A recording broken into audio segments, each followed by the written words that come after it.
To the family of Kim White.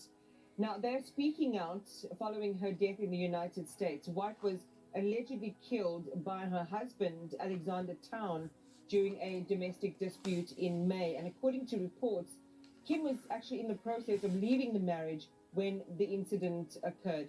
The husband has been charged and he's been taken into custody. Valen, what's the latest on the story?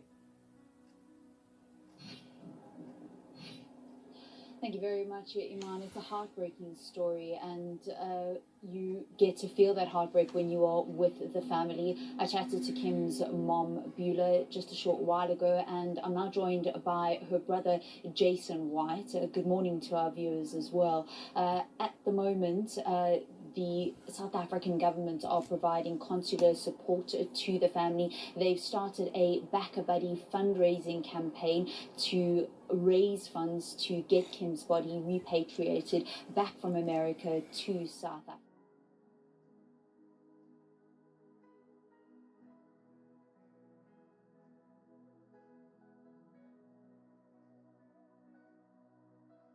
Do you know her?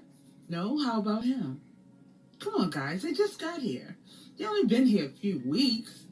They are part of the posse that was being murked in their country that they have colonized, and Trump brought them over here. But here's the T-hole. This dude has murked his wife. He rustled her up, choked her out, and now she's a useless white crayon. Somewhere in the box, maybe still in the freezer. Oh, he's been arrested. But here's the thing. White people are bringing crime to this country. They're rapists. They're drug mulers. They're just bad people. And your guy Trump said these people was going to make America great. Okay, so that is one of the South Africans that got there in 2018 and said that he asked for asylum. But let me tell you how he got there. Him and his girlfriend actually got on cruise ships where they were auctioning art. And that was in about 2016. They then just got off in America and decided to stay there. Okay. I also want to highlight that that man lies more than he breathes. So in about 2018, he said he was going to walk to the White House. Okay. And he was raising funds. And he did. I think he raised close to, was it $30,000? But a lot of South Africans actually gave him money for this walk to the White House where he was going to tell Donald Trump about the white genocide in South Africa. And then he just disappeared, went dead quiet, with their money, by the way. And there were questions saying, what happened? Where's he gone? And yeah, since then, he only popped up again as soon as Trump got into office. And honestly, the stuff he says, please fact check. Specifically, if it comes from a refugee from South Africa. Fact check the information.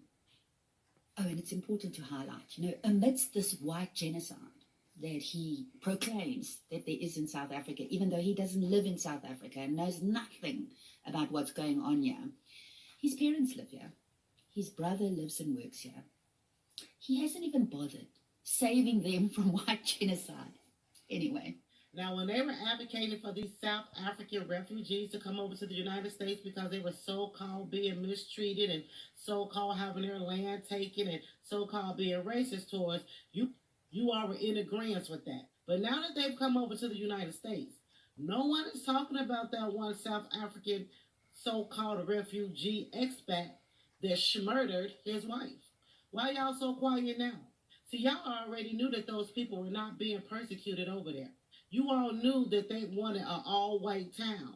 There's videos all over TikTok with this lady saying that they want just a all-white town. And South Africa said, yeah, no, we're not playing that. So now all of a sudden they're being mistreated. And now this man that brought his little funky tail over here, I done murdered that lady.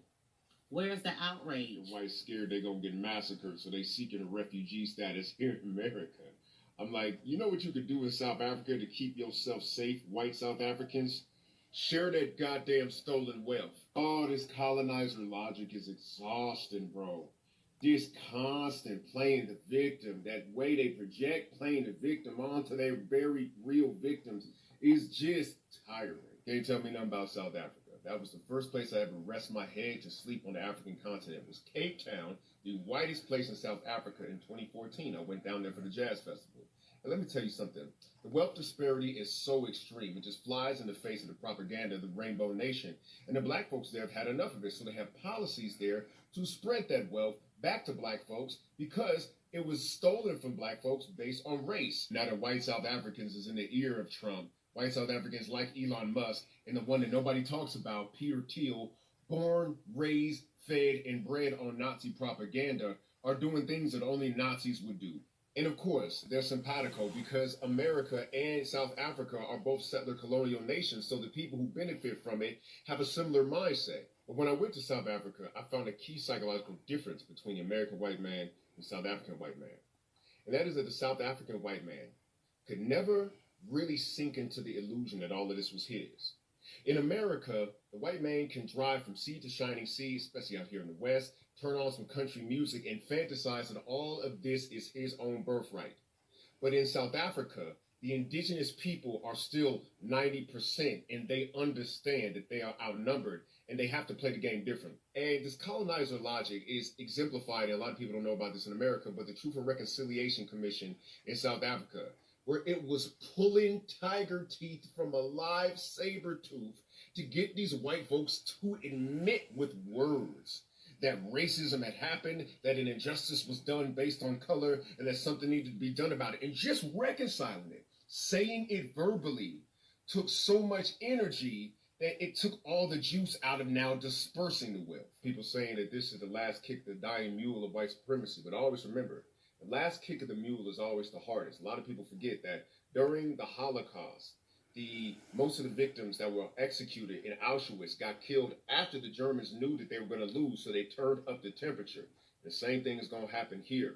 When they know that they're on their way out, they're going to ride the hardest, and you got to be prepared for that. But it ain't nothing that we as a people can handle. We know that. That's why we're not scared. But it's a lie. There is no genocide of white South Africans. And let me make this clear for the benefit of those of you who are not South Africans.